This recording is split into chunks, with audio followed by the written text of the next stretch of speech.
was in the Merchant Navy as a junior engineer in the British India Steam Navigation Company.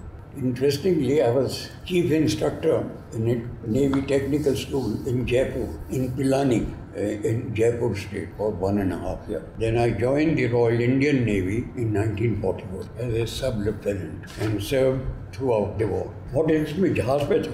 میں جہاز یہاں پاکستان کے حصے میں آیا تھا, HMIS شمشیر.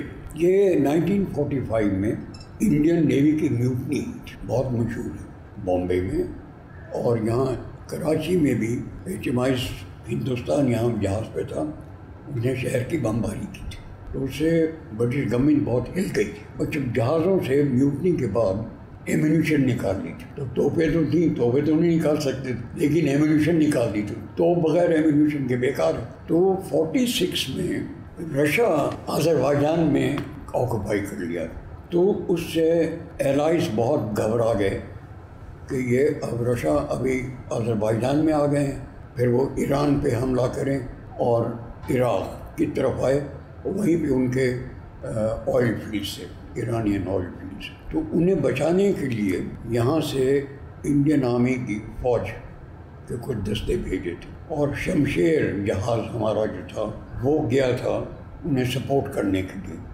میں وہ جہاز کا چیف انجینئر تھا, اور یہ پہلا جہاز تھا جو جس میں ایمونیشن سپلائی کی تھی. اس سے پہلے کسی انڈین نیوی جہاز پہ ایمونیشن نہیں تھی میوٹنی کی وجہ سے.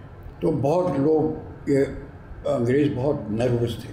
جب پاکستان بنا تو اس وقت ڈیفینس فورسز کے پرسنل کو والنٹیئر کرنا تھا, آپشن دینی تھی کہ whether they want to serve India اور Pakistan. I opted for Pakistan in 47. Indian navy کا جو بیس تھا وہ تھا بامبے. بامبے میں سب فیسلٹیز تھی, سارا انفراسٹرکچر بامبے میں تھا, اور کراچی میں صرف 2 ٹریننگ اسٹیبلشمنٹس تھی, بوائز ٹریننگ اسٹیبلشمنٹ دلاور اور بہادر, اور گنری اسکول ہمالیہ. اس کے علاوہ یہاں پہ کچھ نہیں تھا. تو جب ہم یہاں پر آئے, اور نیوی آپ کو معلوم ہے ایک بہت ہی ٹیکنیکل سروس ہے, بغیر سپورٹ سروسز کے اور ریپیئر سروسز کے نیوی رہ نہیں سکتی. جہاز ہیں, جہاز ایک میکینیکل ویسل ہے, اور وہ خراب انجن میں اس میں خراب بھی ہو سکتا ہے, اس میں نقص بھی ہو سکتا ہے. اس کے لیے ورک شاپ کی ضرورت ہے, اس کے لیے بہت ایڈوانس ٹیکنالوجی کی ضرورت ہے. وہ ہمارے پاس کچھ نہیں تھا, اور ہمارے پاس ٹیکنیکل سٹاف بھی بہت کم تھا, کہ صرف 3 انجینئر آفیسرز تھے نیوی میں 47 میں. اور ان 3 انجینئر آفیسرز نے یہاں پہ انفراسٹرکچر, ٹیکنیکل انفراسٹرکچر شروع کیا. اور دوسری بھی تھی سگنل کا یہاں پہ کوئی اسکول نہیں تھا, اور دوسری جو اسپیشلائزیشنز ہیں ان کے کوئی ارینجمنٹ نہیں تھی. اور یہاں تک کہ لکھنے بیٹھنے کے لیے کرسی میزیں بھی نہیں تھی. حالات مشکل تھے, گاڑیاں نہیں تھیں, ٹرانسپورٹ نہیں تھی, رہنے کے گھر نہیں تھے. اور ہماری خوش قسمتی تھی کہ پلانی میں وہاں پہ مسلمان انسٹرکٹر تھے سویلین بہت سے ورک شاپ میں, وہ سب یہاں آ گئے تھے. تو میں نے ان سب کو ریکروٹ کیا کارساز کے لیے. تو ورک شاپ دوبارہ ان لوگوں نے چلائی ہوئی سے. ہمارے جہاز جاتے تھے سنگاپور, انگلینڈ, مالٹا مرمت کے لیے, ہزاروں میل دور. کوئی یہاں کوئی حساب ہے, یہاں پہ کوئی ڈاکٹر نہیں تھا, کوئی بڑی ورک شاپ نہیں تھی, تو لوگ نہیں تھے یہاں پہ, تو لوگوں کو ٹرین کرنا پڑا. ہم اپنے ریٹنگس کو بھیجتے تھے انگلینڈ ٹریننگ کے واسطے. تو یہاں پہ آہستہ آہستہ ہم نے ٹریننگ اسکول بنایا, ہم نے ڈاک یارڈ بنایا, اور اب دیکھیے ہم یہاں تک پہنچ گئے کہ ہم بہت ایڈوانس سب مرین یہاں پہ بنا رہے ہیں. First colony to build was sailors colony in model, کہ جو ڈسپلیس سیلرز آئے تھے انہیں ریہیبلیٹیٹ کرنے کے لیے یہ کالونی ماڈل پور میں بنائی تھی. اور یہ DHL تھی, this was for refugee officers only, and they were so liberal کہ anyone who had anything to do with the military Pakistan اور in India were given a protect. میری اسپیشلائزیشن تھی ٹریننگ، کیونکہ میں نے ہندوستان میں ایک ٹریننگ اسکول اسٹیبلش کیا تھا راجپوتانہ میں، جگہ نام ہے پلانی، اور اس کے بعد پھر میں ٹیکنیکل ٹریننگ اسکول جو بھائی شیوا جی یہ بامبے قریب وہاں پہ انسٹرکٹر، تو مجھے بھیجا گیا انگلینڈ کہ وہاں پہ جا کے ٹیکنیکل اسکولس کا دیکھیں اور وہاں سے آ کے پھر یہاں پہ اسکول بنائے۔ تو 4 مہینے میں نے انگلینڈ میں سرو کیے، سب جتنے بھی ان کے نیوی کی ٹریننگ اسٹیبلشمنٹ تھی سب دیکھے۔ ہم نے انگلینڈ سے واپس آنے کے بعد 49 میں، تو اس کے بعد ہم نے ایک منورا پہ 3-4 بیرکس تھے برٹش ٹروپس کے، وہ ان کا ہالیڈے کیمپ تھا، تو ہم نے انہیں کنورٹ کر دیا، ورک شاپس بنائی، وہاں پہ بیرکس بنائے،